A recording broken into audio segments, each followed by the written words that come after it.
Altså når man skal vælge sin brudebuket, så skal man jo sørge for, at man finder ud af en buket, som passer til den type pige, som skal bære den. Og der er det klart, at der har det rigtig meget at gøre med, hvad type kjole har den pige på, hvor høj er hun, hvordan er hendes farver, er hun en mørk pige eller er hun en lys pige. Altså man har jo de muligheder, når man skal lave en brudebuket, at man kan vælge at lave en brudebuket, som er sådan fuldstændig jomfruelig og meget sart i blomsterne og sådan, hvor det hele sådan kommer piblende frem. Og så er der muligheden for, at du kan lave det med i de mere stærke og mere knaldfarver, der er kenzofarverne rød, pink, orange for eksempel. Eller man kan lave noget, der sådan er mere over i det sådan eksotiske, hvor man bruger en masse orkideer og spændende proteaer og sådan noget fra andre himmelstrøg.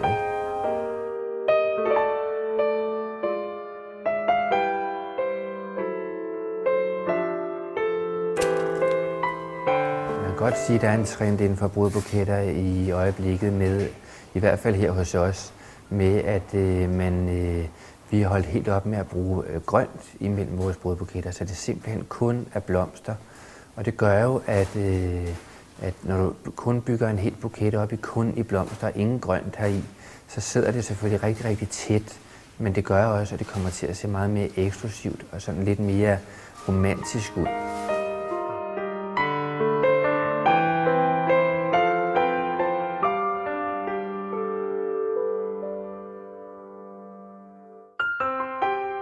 Vi har jo rigtig mange kunder, der spørger, hvad skal vi gøre med buketten efter brylluppet?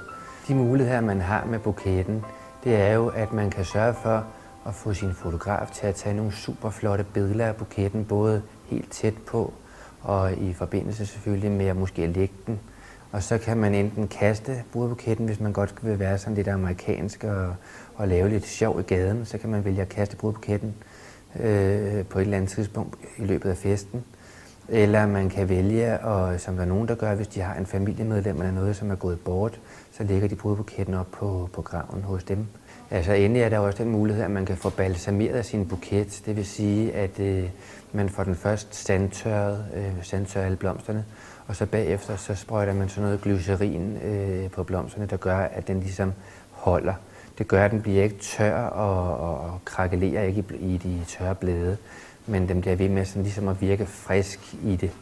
Men det er meget svært at lave det ordentligt, og det koster en formue. Når bruden kommer op igennem kirken og skal bære en brudebuket, ikke, så er det jo meget vigtigt, at hun holder den helt rigtigt. Og det vil jo sige, at hun skal sørge for, at hun ikke holder den helt op helt op under hagen.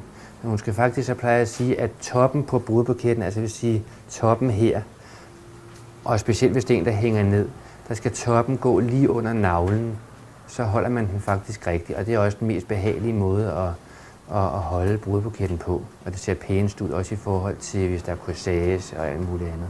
I den her buket, der har vi jo så brugt en lille rose, der hedder en Sterling Silver. Det er nok en af de roser, der dufter allerbedst. For mange år siden, der var det altid manden, der stod for at bestille brudebuketten. Men i dag, der vil jeg sige, at de fleste brudepar, de er rimelig meget sammen omkring hele arrangementet. Så det er det, vi foreslår. Vi foreslår folk at komme sammen, fordi bruden ved lidt mere om, hvordan håret skal sidde, og hvordan kjolen er. Og så kan vi altid tage de sidste dessinger med brudgommen i slutfasen.